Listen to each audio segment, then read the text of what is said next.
ومن يفعل ذلك فأولئك هم الخاسرون. وقال الله تعالى أيضا إن عدة الشهور عند الله 12 شهرا في كتاب الله يوم خلق السماوات والأرض منها 4 حرم. صدق الله العظيم وصدق رسوله النبي الكريم ونحن على ذلك من الشاهدين والشاكرين والحمد لله رب العالمين. Mari kita bersyukur kepada Allah dengan ucapan Alhamdulillah. Salawat dan salam tidak lupa kita sampaikan kepada Nabi yang kita cinta, baginda Rasul Muhammad Sallallahu Alaihi Wasallam. Mudah-mudahan nanti di yaumil mahsyar kita semua mendapatkan syafaat dari beliau. Amin amin ya rabbal alamin. Yang kita hormati Bapak Ketua Badan Kemakmuran Masjid Al-Mukhlisin beserta pengurus yang hadir pada malam ini. Kemudian yang saya hormati dan yang saya muliakan Bapak-bapak, ibu-ibu, orang-orang tua saya, hadirin wal hadirat yang insyaallah kita semua dirahmati dan diridhai Allah Subhanahu wa taala. Alhamdulillah, malam ini adalah malam pertama di bulan Rajab tahun 1442 Hijriah. Jadi ini adalah hari pertama di bulan Rajab. Berarti Bapak Ibu, genap 2 bulan lagi kita akan menjumpai bulan suci Ramadan. Karena habis Rajab kita akan masuk bulan Sya'ban. Habis Sya'ban baru kemudian kita akan memasuki Ramadan. Kita semuanya terus berikhtiar untuk menjaga kesehatan, kemudian berdoa supaya Allah panjangkan umur sehingga kita bisa bertemu dengan Ramadan tahun ini. Amin ya rabbal alamin. Bapak Ibu,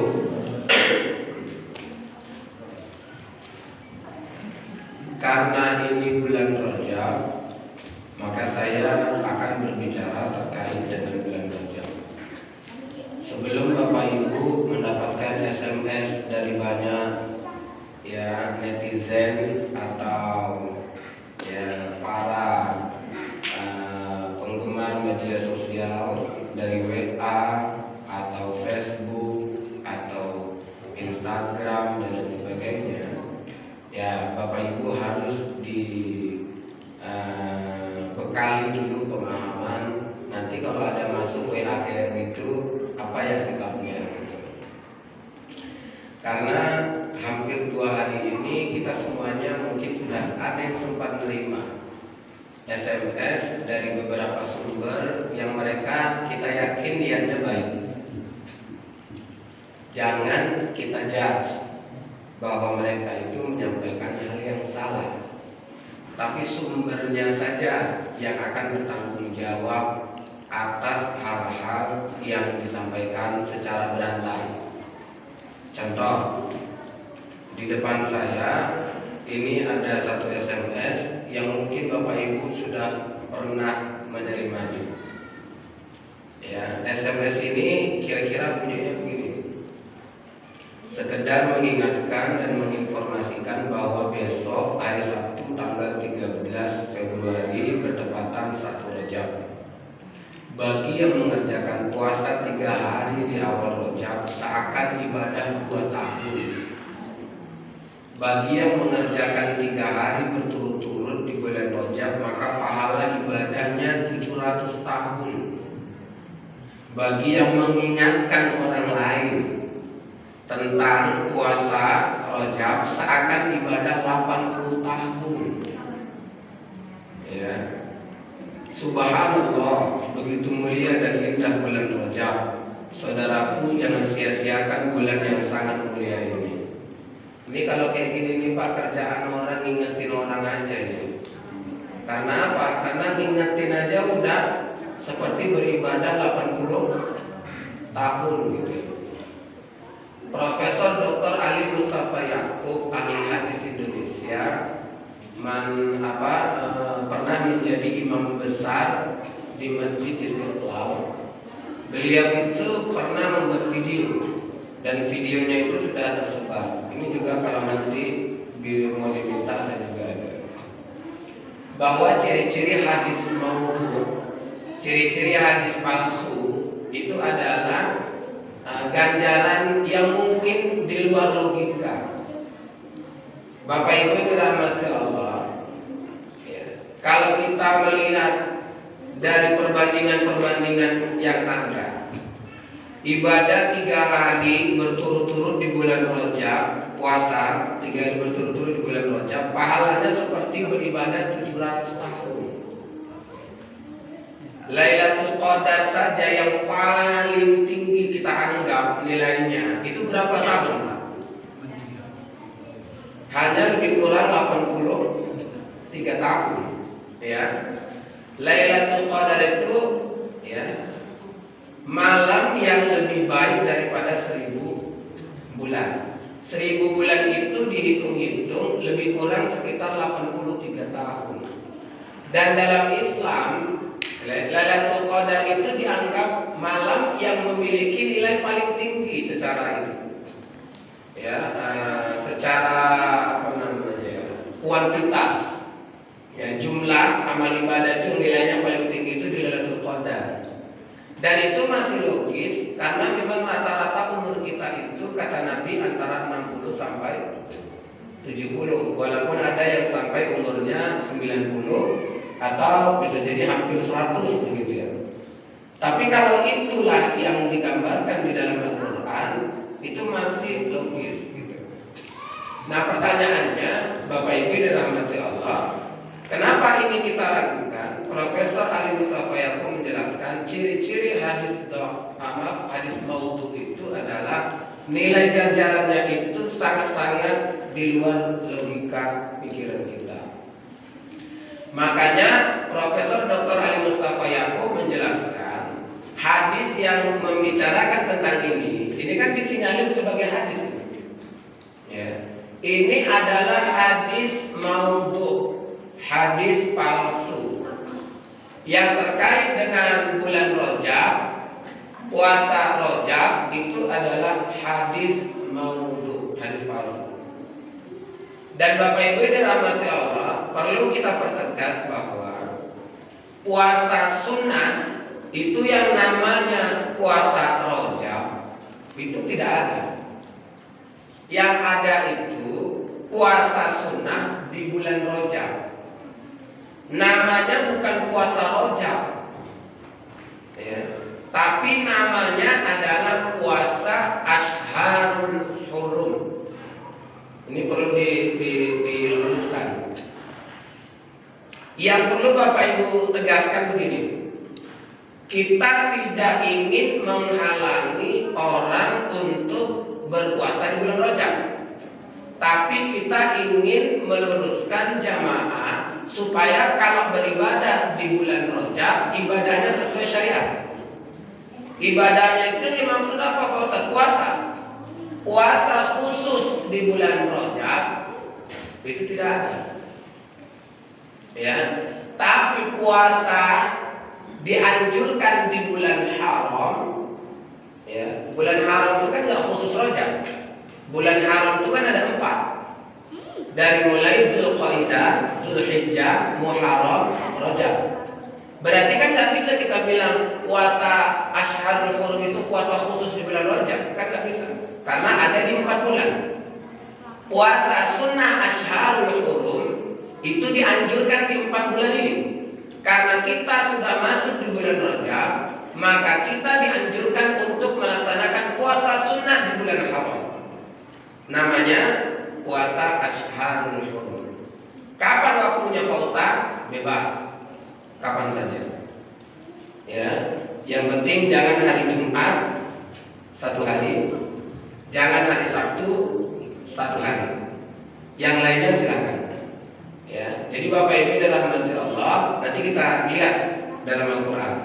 Surah At-Taubah Allah berfirman, Inna 'iddatasyuhuri 'indallah 12 syahran fi kitabillah. Sungguh bilangan bulan di sisi Allah itu ada 12 bulan, sebagaimana yang ditulis dalam kitab Allah. Yauma khalaqas samawati wal ardh. Ada beberapa hari di mana Allah ciptakan langit dan bumi. Minha arba'atun hurum. Dari yang 12 bulan itu ada 4 bulan haram. 4 bulan haram ini yang mana? Tidak ditulis di dalam Al-Quran, tapi dijelaskan oleh Rasul di dalam hadis. Kata Rasul, 4 bulan haram itu adalah 4 bulan yang istimewa. 3 bulannya berturut-turut, 1 bulannya terpisah. Yang 3 bulan berturut-turut itu yang mana? Zulqaidah, Zulhijjah, Muharram. Yang terpisah yang mana? Rajab. 4 bulan. Jadi 4 bulan ini adalah 4 bulan istimewa. Kalau 4 bulan ini adalah 4 bulan istimewa, maka Bapak Ibu harus dicatat juga bahwa setiap amal ibadah yang kita lakukan, apapun bentuknya, ya, apapun bentuknya tanpa terkecuali, apapun bentuknya akan diberi Allah ganjaran yang istimewa. Siapa yang sedekah kue malam ini, pahalanya istimewa. Ya, termasuk sebulan yang akan datang. Nah, ini minggu depan masih ada lagi. Karena minggu depan masih bulan Rajab. Siapa yang sedekah kue, maka pahalanya istimewa. Ya, tengok minggu depan, berebutlah orang. Ya, kalau enggak berarti enggak mempan Pak Ustaz. Ya. Tapi Bapak Ibu dirahmati oleh Allah, artinya apa? Artinya manfaatkan. Bapak Ibu duduk di sini dengan duduk di bulan yang lalu ikut ngaji, itu pahalanya mana yang lebih istimewa? Malam ini. Ya. Pak Ustaz yang kemarin aku Pak Ustaz, ya, dengan ceramahnya nggak fokus. Yang ini aku makin nggak fokus. Ya, misalnya, tetap saja pahalanya lebih istimewa yang malam ini. Kenapa? Karena malam ini adalah malam, ya, bulan Rajab. Bulan Rajab itu bulan yang istimewa. Jadi intinya apa? Intinya bahwa di bulan Rajab itu bulan haram. Maka kita dianjurkan untuk memperbanyak amal kebaikan. Nah, itu dia. Jadi Pak Ustaz kalau mau puasa, puasa sunnah di bulan haram. Boleh juga dibuka dalam kitab-kitab fikih. Ya, bahwa dalam kitab-kitab fikih itu memang nama puasa Rajab itu memang tidak ada. Ya, sama kayak gini. Mohon maaf Pak ya, di bulan Muharram orang sering bilang puasa apa? Puasa Muharram. Itu bahasa di masyarakat, puasa Muharram. Ya. Kalau di bulan Muharram itu nama puasanya apa? Asyura. Udah, yang khusus ya Pak, di bulan Muharram nama puasanya apa? Asyura. Asyura itu ada 3 bentuknya. Ada yang 3 hari, ada yang 2 hari, ada 1 hari. Yang 3 hari 9, 10, 11, yang 2 hari 9, 10 atau 10, 11, dan yang 1 hari 10 saja. Ya, hari Asyura. Pertanyaannya yang Rasul lakukan kapan? 10. Karena Rasulullah pernah didatangi seorang sahabat, kemudian sahabat itu ngomong, ya Rasul, kenapa kita puasa kok di hari Asyura saja? Sama lah kita kayak orang Yahudi ya Rasul. Maka Rasul bilang, ya udah, kalau gitu tahun depan kita puasa 1 hari sebelum dan 1 hari sesudah. Tapi qadarullah, ketentuan Allah berbeda. Belum nyampe tahun depan Rasulullah wafat. Dan ketika Rasulullah wafat, tercatatlah sejarah bahwa Rasul belum pernah melakukan puasa 1 hari sebelum dan 1 hari sesudah 10 Muharram. Jadi Rasul itu hanya puasa tanggal 10 Muharram saja. Tapi di masyarakat muncul puasalah dari tanggal 1 sampai 10 Muharram. Ya kan? Pak Ustadz, bagus. Yang bilang nggak bagus itu siapa? Bagus. Tapi pertanyaannya puasa apa? Kalau namanya puasa Muharram nggak ada. Tapi kalau dibilang, oh tanggal 1 sampai tanggal 10 Pak Ustadz aku puasa, mau tanggal 1 sampai tanggal 20 pun apa? Puasa apa namanya? Puasa Asyharul Hurum. Jadi jangan menyebutnya lagi namanya puasa Muharram, karena dalam kajian fikih jenis-jenis puasa sunat itu tidak ada puasa Muharram, yang ada puasa Asyharul Hurum. Kalau yang khusus di bulan Muharram, puasa apa namanya? Asyura. Asyharul Hurum itu puasa sunat di bulan-bulan haram. Nah itu dia. Jadi dari yang ini, yang 4 bulan haram itu, gitu juga semuanya. Zulhijjah. Bagaimana orang memandang Zulhijjah? Kalau puasa yang khusus di bulan Zulhijjah ada namanya puasa Tarwiyah tanggal 8, puasa Arafah tanggal 9, ada kan? Ya. Nah pertanyaannya, kalau kita mau puasa dari tanggal 1 sampai tanggal 9 boleh puasa? Boleh. Yang tanggal 1 sampai tanggal 7 adalah puasa Asyharul Hurum. Yang tanggal 8 puasa Tarwiyah. Yang tanggal 9 puasa Arafah. Selesai. Luruslah jalan kita. Innamal a'malu binniyat. Sesungguhnya segala sesuatu tergantung kepada niat. Sama ini bulan Rajab ini. Kalau ibu misalnya besok mau puasa, monggo. Tapi bu, namanya puasa Asyharul Hurum. Ya, puasa Asyharul Hurum. Mungkin begini, ini kita berprasangka baik saja. Dulu payah memahamkan sama jamaah.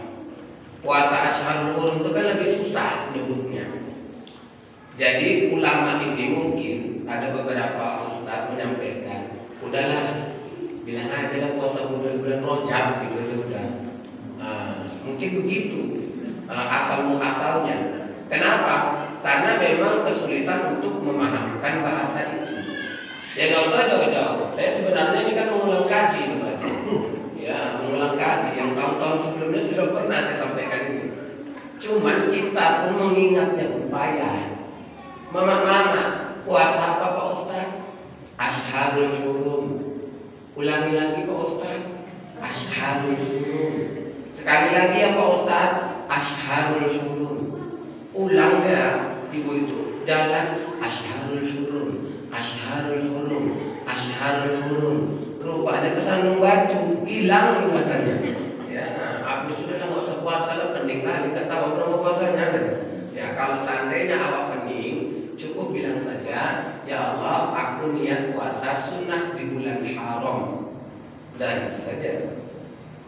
Niat lagi, jangan tanya-tanya lagi. Ini buat kasus saja kadang-kadang. Nanya niatnya apa Pak Ustaz? Nah, nanti dikasih tahu niat bahasa Indonesia katanya nggak enak. Dikasih tahu bahasa Arab panjang kali. Ya ujungnya apa? Minta catatkan. Udah dicatatkan, minta artinya juga. Bulan depan aku tanya, bu puasa bu? Enggak Pak Ustaz. Kenapa?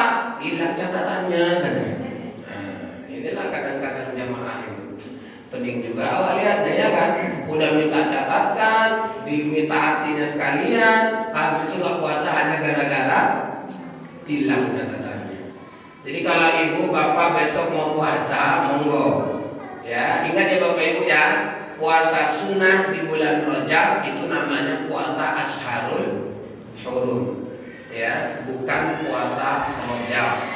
Karena hadis terkait dengan puasa Rajab itu adalah hadis maudhu, hadis palsu. Jangankan cerita hadis palsu, kalau sebagai dasar kita beribadah, ya hadis dhaif aja pun tak boleh. Jadi jangan kita beranggapan bahwasanya yang penting kan aku berbuat baik. Jangan. Kalau kita penting berbuat baik, beda case-nya. Ya, kalau untuk memotivasi berbuat kebaikan itu boleh. Lihat di sini ada kitab Fadilah Amal. Ada yang sekian. Fadilah Amal. Ini juga ada satu muntakhab hadisnya kan. Ini sudah diri juga. Fadilah Amal itu Ya, itu hampir 75% hadis dhaif. Tapi bolehkah dipakai fadilah amal? Boleh. Karena dia tidak jadi dalil untuk pelaksanaan ibadah, tapi dia jadi motivasi untuk melaksanakan ibadah itu. Beda ya.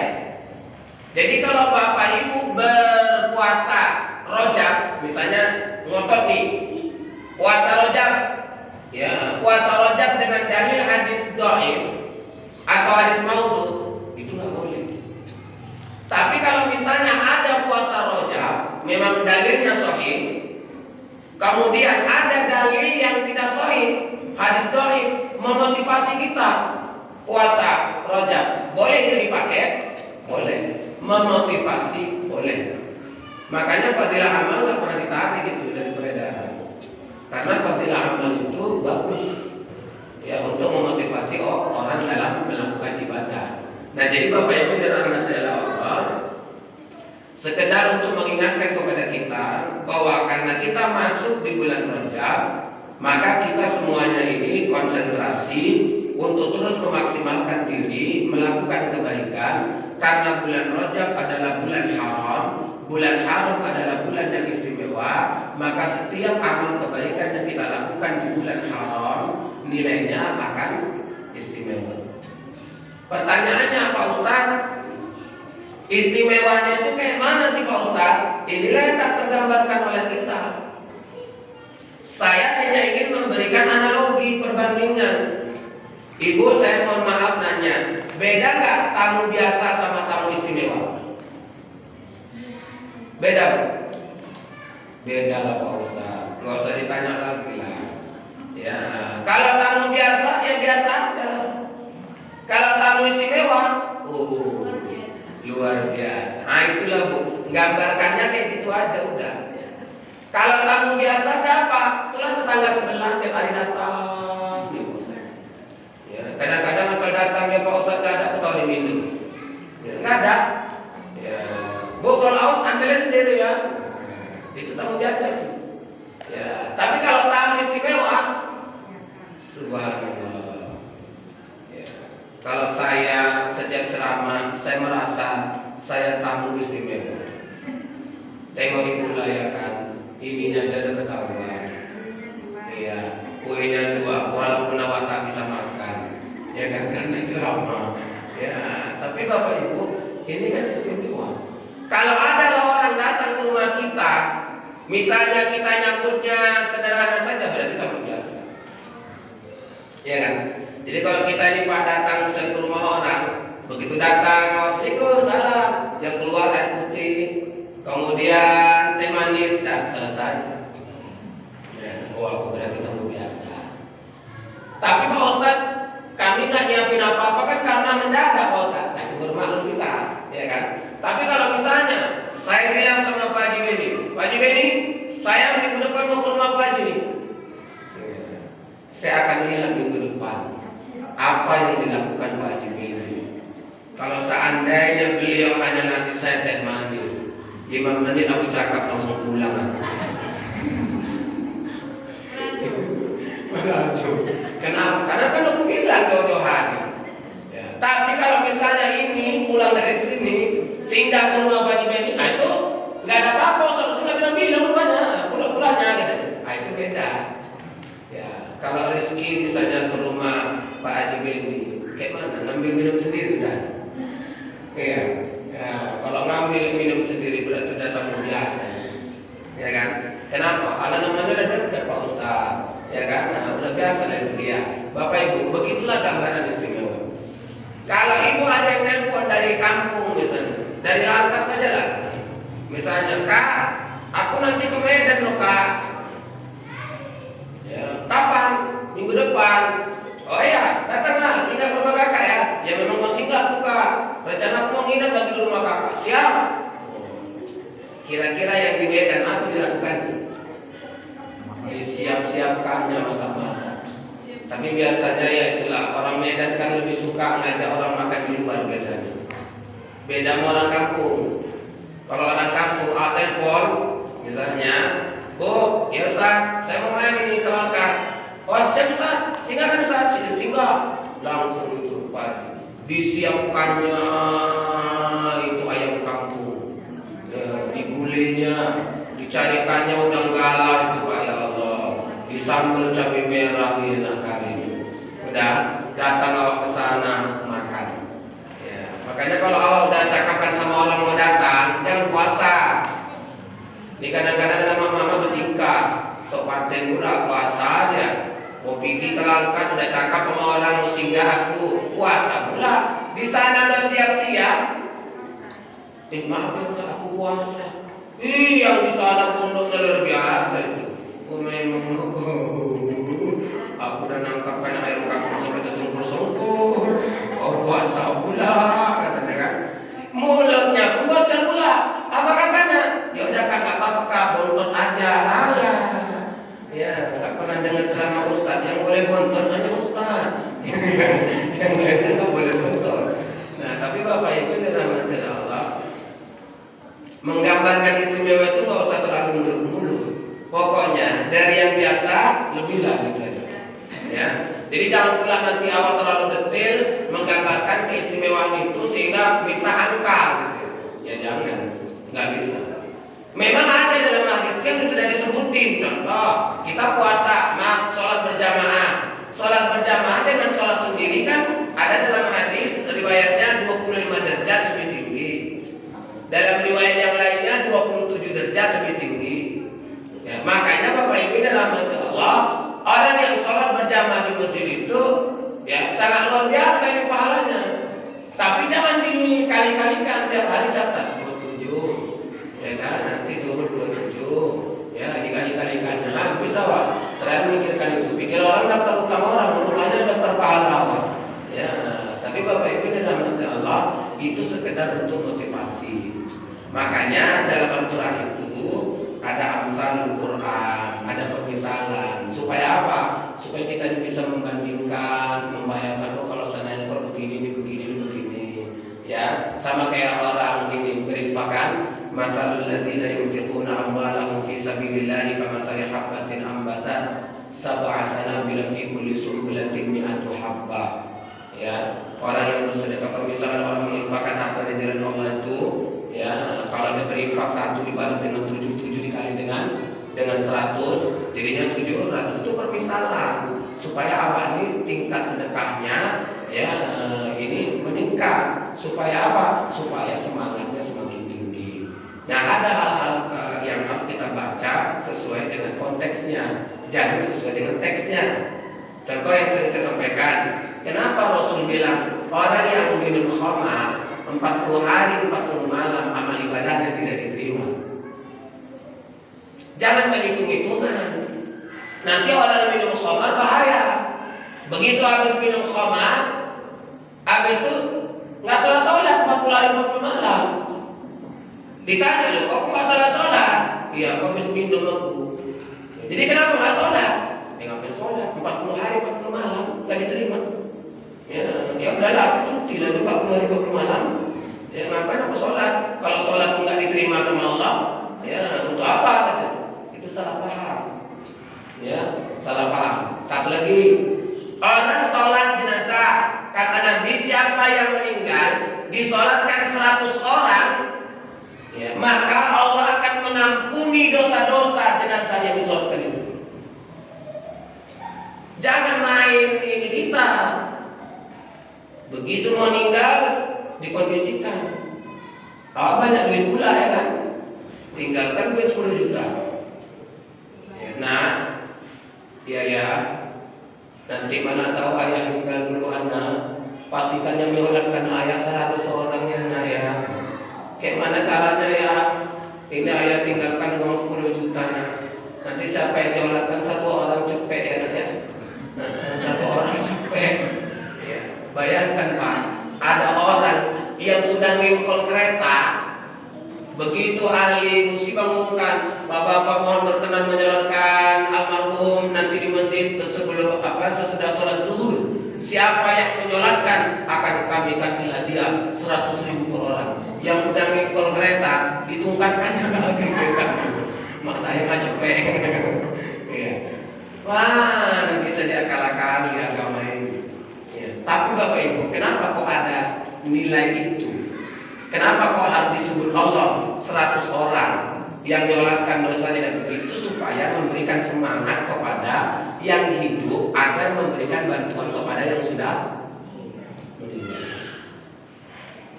Bapak Ibu, sehebat apapun amal ibadah kita, kita tetap akan butuh orang yang mendoakan kita ketika meninggal dunia.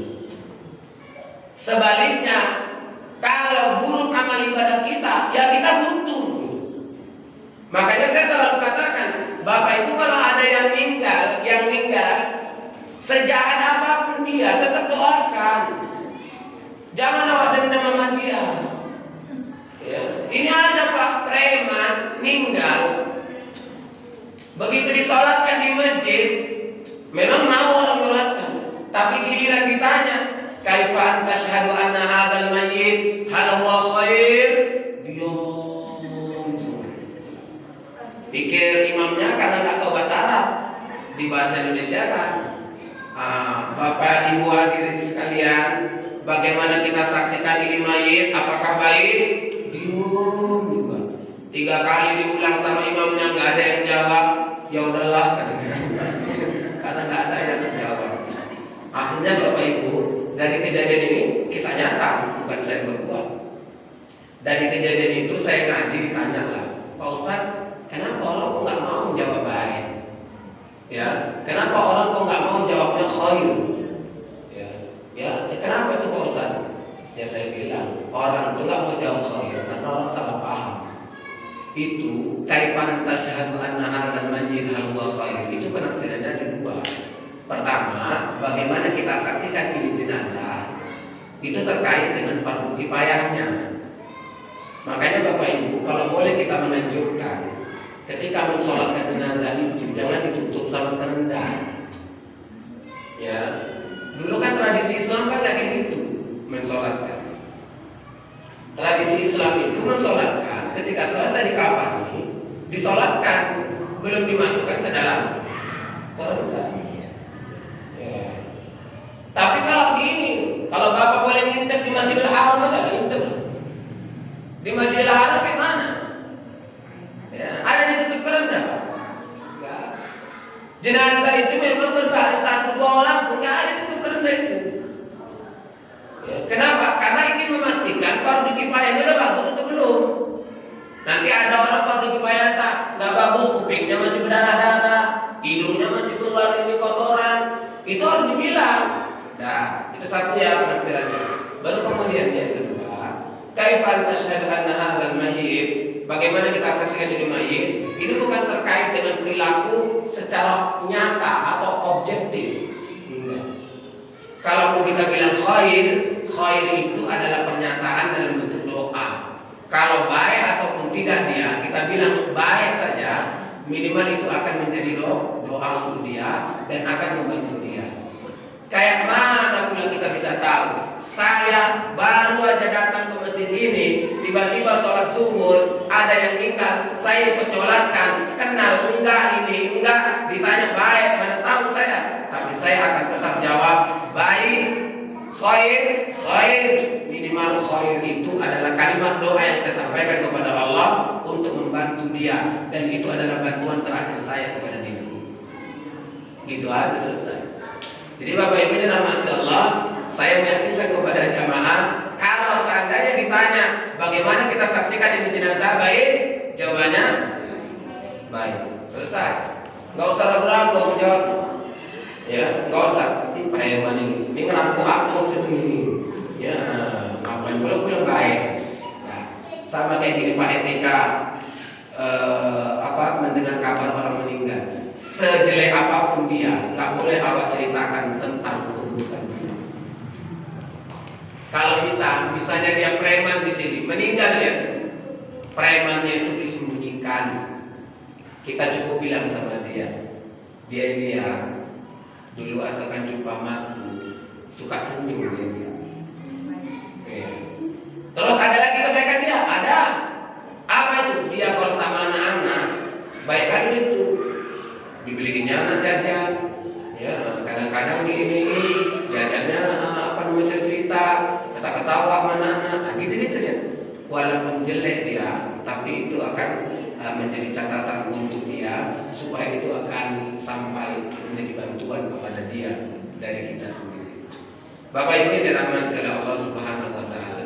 Jadi begini, kalau kaitannya dengan ini nominal-nominal atau ukuran-ukuran angka di dalam Al-Quran atau hadis, itu bisa ditafsirkan dengan analogi atau permisalan supaya memberikan semangat atau spirit bagi kita untuk melakukan kebaikan di dunia ini. Samalah seperti ketika kita melakukan sholat berjamaah, bersedekah, ibu ikut majelis taklim begini, langkah kaki kanan naikkan derajat, langkah kaki kiri hapuskan dosa setiap langkahnya. Ibu tiap ngaji kemari, ibu hitung aja berapa langkah sampai kemari. Sebanyak itulah dosa ibu dihapuskan sama Allah. Kalau kurang banyak, keliling-keliling ibu dulu baru nyampe kemari. Ya, habis itu baru. Ya, Allah bilang udah tetap. Itu biasa. Ya, tapi Bapak Ibu, intinya apa? Intinya Allah kasih tahu itu melalui Nabi, tujuannya memberikan semangat sama kita. Karena jujur saja, kalau doktrin ajaran Islam itu hanya sekedar kau udah kasih hidup kau ngaji, gitu aja, mungkin spirit dalam diri kita itu akan lemah. Ya, tapi kalau seandainya dari sisi kesadaran kita sadarkan, kau udah dikasih hidup, udah dikasih kenikmatan, udah dikasih kekuatan, udah dikasih kebutuhan hidupmu, kau ibadah. Kalau kau ibadah, kau akan dapat pahala sekian. Itu kan lebih meyakinkan kepada kita dan memberikan semangat untuk kita semuanya. Baik ya Bapak Ibu dirahmati oleh Allah Subhanahu wa taala. Ada waktu 5 menit kalau seandainya 5 atau 7 menit ya. Kalau seandainya Bapak Ibu ada yang ingin bertanya dipersilakan. Saya tutup dulu. Wassalamualaikum warahmatullahi wabarakatuh.